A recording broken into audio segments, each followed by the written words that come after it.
This is weird. Okay, we're wrapping up right now. We're going to be out of here in a second.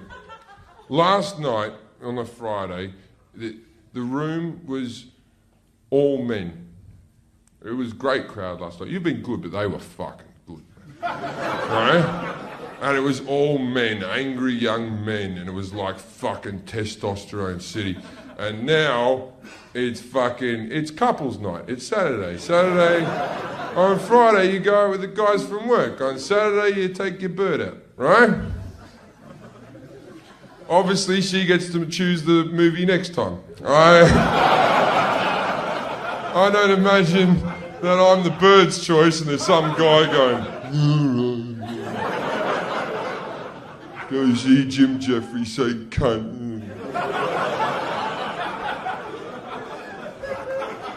As long as you can watch Still Magnolias. All I'm saying is, yesterday's crowd didn't go, woo! All right, Brett, how long we got? 5 minutes? Are we going to do a bit more?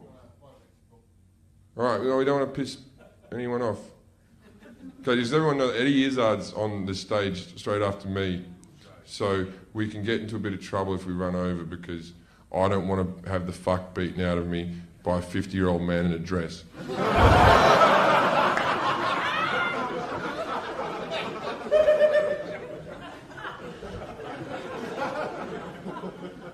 don't think he wears a dress anymore.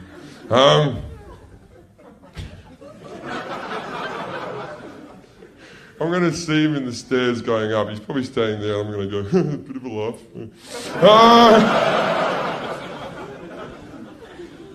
All right, now, who's watched me getting punched in the head on the internet?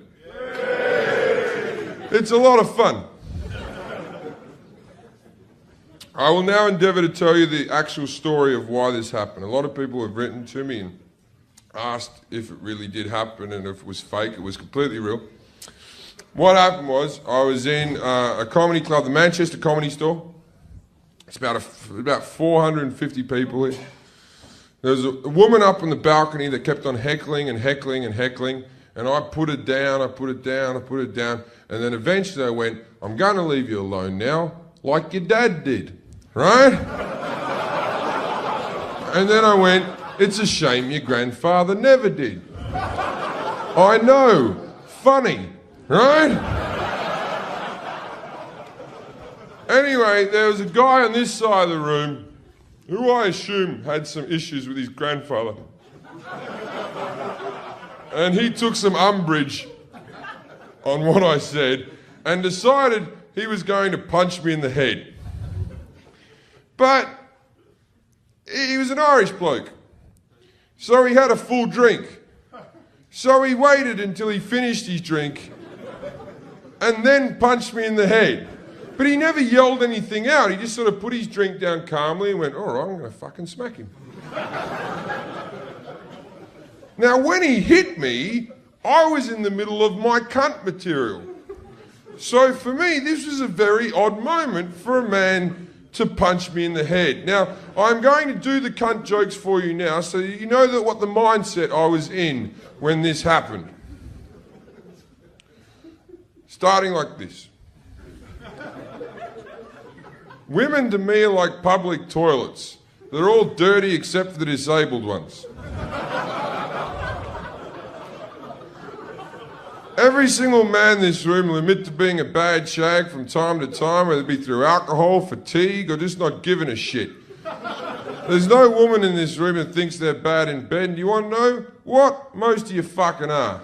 The reason you don't know this is because no man's ever told you, because if we tell you, you'll run off and cry because your spirits are weak. Just because I come doesn't mean you're doing a good job. I'm going to come anyway. Sometimes I come so you'll stop whatever the fuck you're doing down there with your nails and your teeth, just put it in your mouth and be a fucking man about it. I've been down on women, I made them come, and you get that one woman, she's not coming, she looks at you like it's your fault. It's not my fault, your cunt's broken. When I was at university, I fucked a chick and all of her friends walked past me and did that. And women think that's the funniest joke in the world. Well, that's not funny, that's hurtful. Next time you think about doing that, imagine you fuck a guy and all of his mates walk past you and go, you never do that again. And you think by doing this you're teaching me something I don't already fucking know. I'm well aware I've got a small dick, I've measured it. I know how big my dick is to the millimetre. But does any woman in this room truly know the size of their cunt? None of you. And none of you will ever know for sure because no man's going to tell you because we're good people. I know what you're thinking, he's not talking about my cunt because it gets a bit sore during sex. That means fuck all. I've been down a woman for 20 minutes, it's wide open, it's flowing like the Murray River. I put the tip of my cock in, they go gentle, gentle, gentle. I could shove my fucking head in that.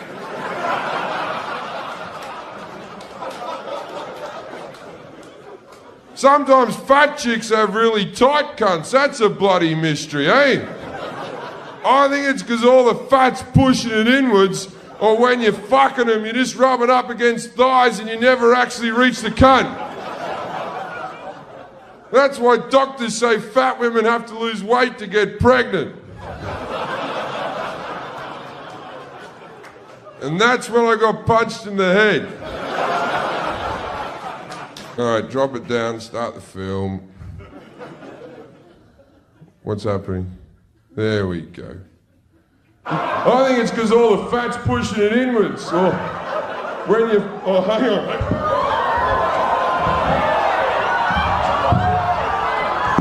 Pause.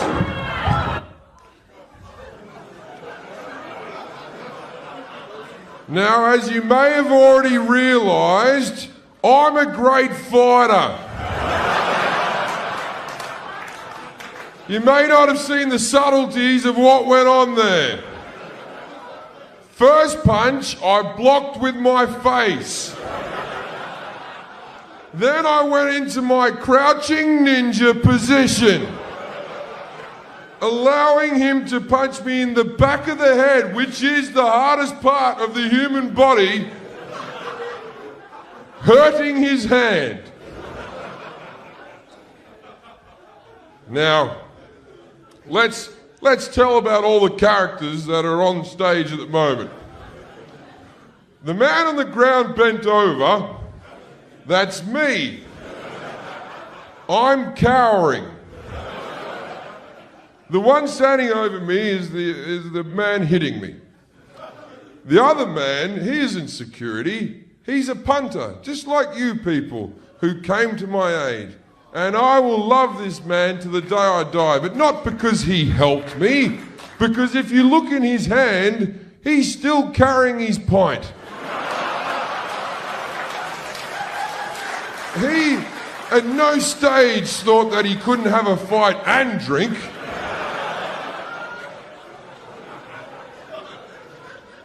Now let's play a little bit more footage, please.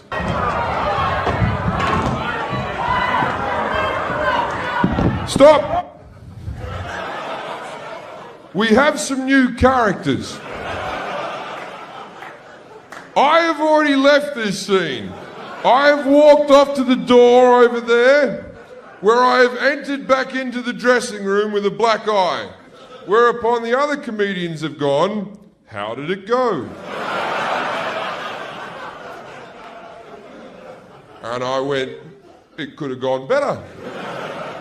Now, the new people who have arrived, we have a new skinny man who's throwing punches. There's a man in a black suit in the middle there who is the actual security. And the other lads are just punters who are up for a fight. It's Manchester. It's good. Now, you see the guy on the left there? He's brilliant. Because in a moment, what's going to happen is the security is going to hold the man who assaulted me and go, all right, I've got it all under control. And he's going to go, but I've got a clear shot. And the security guy's going to go, yeah, mate, we've got it under control. And he's going to go, oh, come on. And the security guy goes, go on then. Ready? All right, so keep your eyes on him, the man on the left. Play the film. Sit down. I think, ladies and gentlemen, hang on. I think, all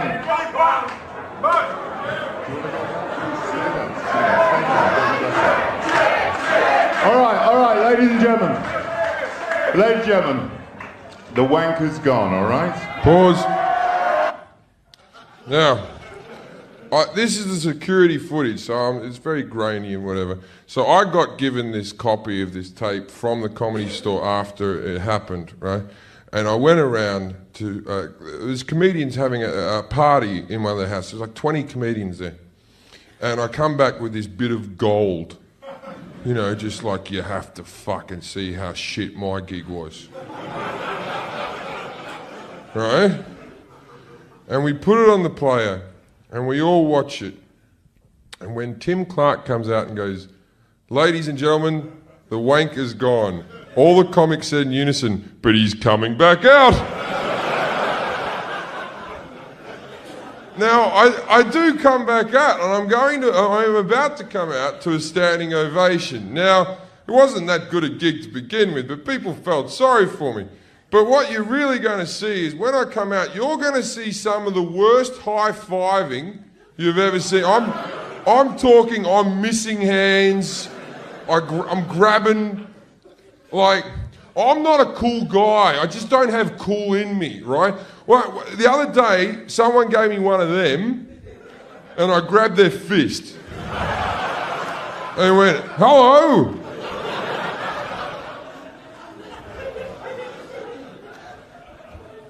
You'll know what I'm talking about in a second. Play the tape. All right, that's not going to help, really. All right. But Jim's going to come back and finish his set for you. So, if you don't like it, you can go. But if you enjoy Jim, stay, because he's going to do another 5 minutes. And please...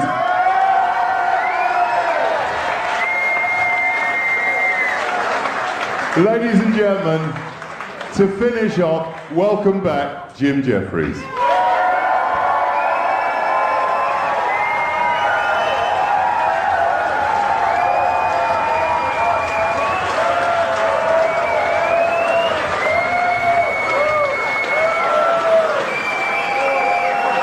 Pause. It's a weird thing. I can watch me getting punched in the head over and over and over again, and I'm completely fine with it. But this?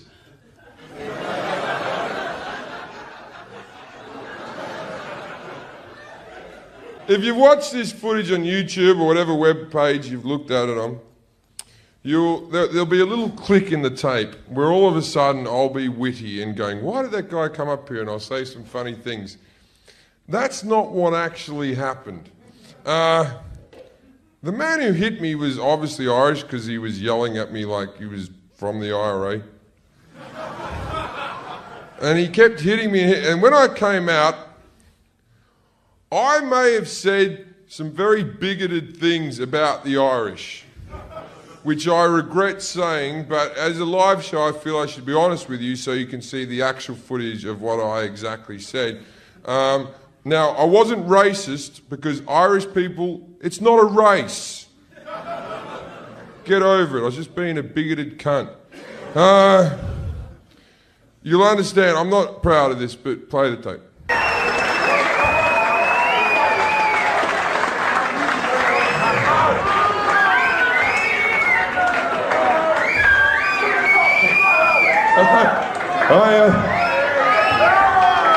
Fucking Irish people, eh? Irish people think they have the best fucking sense of humour in the fucking world. They think they're so fucking delightful, don't they? Look at me, I'm dancing just with me legs. It's a heap of fucking shit, you paddy cunt. You go over there, it's have a drink, have a drink, have a drink, you're in Ireland. We all fucking drink in Ireland. Have a drink, have a drink, have a drink, have a drink. Just drive the bus, you fat prick. And get up.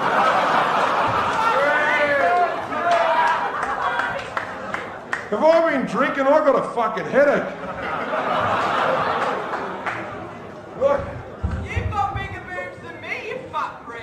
Pause.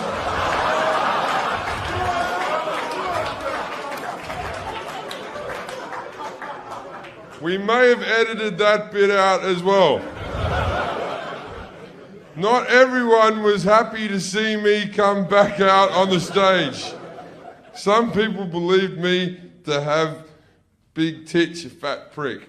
Now we're not going to play the rest of the tape now. If you're watching it, that's it. We got to get out of here. Okay. Well, thank you very much for coming, ladies and gentlemen. I believe that if you're on the guest list, there's a bar downstairs, or is that for everyone, Brett? Well, fuck it. You don't have to be the guest list. We don't even have to go to the bar. We can all just walk out as a unit. And we can just fucking terrorise some fucking kids in the street who bother you at the station and go, fuck you little cunt. I got 300 middle-aged people. Come over here.